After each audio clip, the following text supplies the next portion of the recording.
Hi friends, ఎలా ఉన్నారు? నేను మీ భావనని. ఈరోజు మీకోసం ఒక రెసిపీ తీసుకొచ్చాను. ఇది నేను చేయలేదు. ఏంటా అని చూస్తున్నారా? ఇది మా మావయ్య గారు చేశారు. ఫస్ట్ ప్యాన్ పెట్టుకొని స్టవ్ వెలిగించుకొని ప్యాన్లో ఆయిల్ అనేది వేసుకోండి. తర్వాత ఆనియన్స్, పచ్చిమిర్చి వేసుకొని ఫ్రై చేయండి.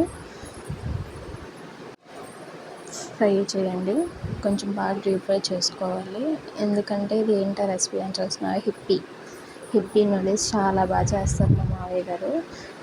ఎంత బాగుంటుందంటే అంత బాగుంటుంది. ఇప్పుడు కారం అనేది కొంచెం యాడ్ చేసుకొని ఫ్రై చేయండి.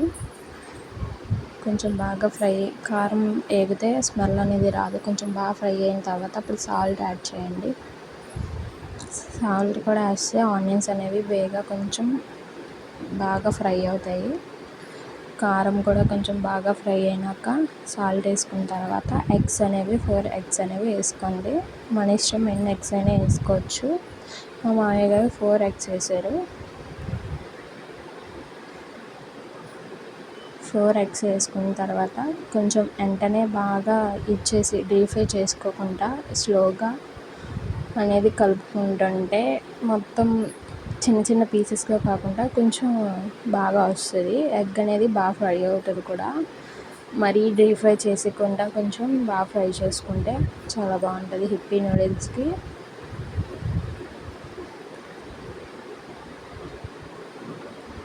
కొంచెం మీకు కావాల్సిన ఆయిల్ అది కూడా యాడ్ చేసుకోవచ్చు. బాగా ఫ్రై అయిన తర్వాత ఇలా ఒక బౌల్లోకి తీసుకోండి.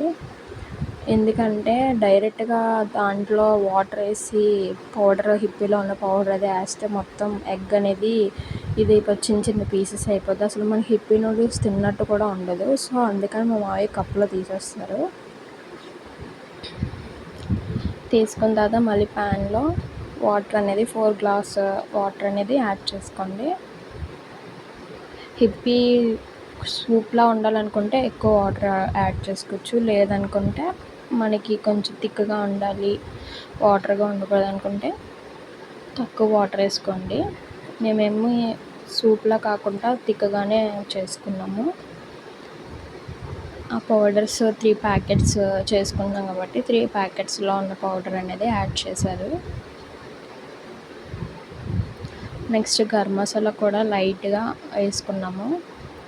సాల్ట్ అనేది ఇప్పుడు ఏం వేయలేదు, ఎందుకంటే ఆ పౌడర్లో అన్నీ ఉంటాయి కాబట్టి వేయలేదు. జస్ట్ ఆనియన్స్ వేపుకున్నప్పుడు మాత్రమే సాల్ట్ అనేది యాడ్ చేసాము.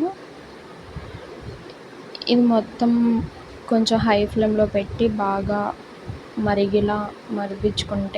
మరిగితే అప్పుడు హిప్పీ అనేది వేసుకుంటే బాగుంటుంది.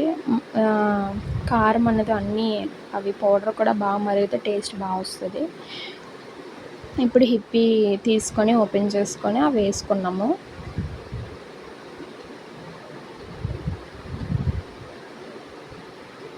అవి కొంచెం స్మాష్ చేసామంటే వాటర్లో కొంచెం బాయిల్ అవుతుంది కదా.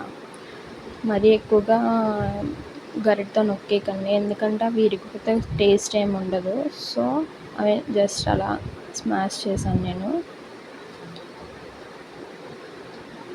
కొంచెం అలా కలుపుకోండి. వాటర్ అనేది అది ఆల్రెడీ పీల్చేసుకుంది.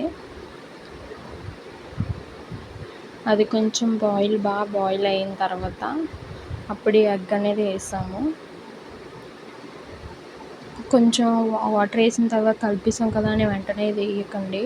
కొంచెం అది పూర్తిగా బాయిల్ అయిపోయిన తర్వాత ఇప్పుడు వేసుకుంటేనే టేస్ట్ వస్తుంది. ఆల్రెడీ మన ఎగ్ బాయిల్ అయిపోయి ఫ్రై అయిపోయింది కాబట్టి అది ఫ్రై అంత అవసరం లేదు. చూసారు కదా మన హిప్పీ రెసిపీ ఎలా ఉంది? మా చిన్నోడు తింటుంది. ఎలా ఉందంటే సూపర్గా ఉందని చెప్తుంది.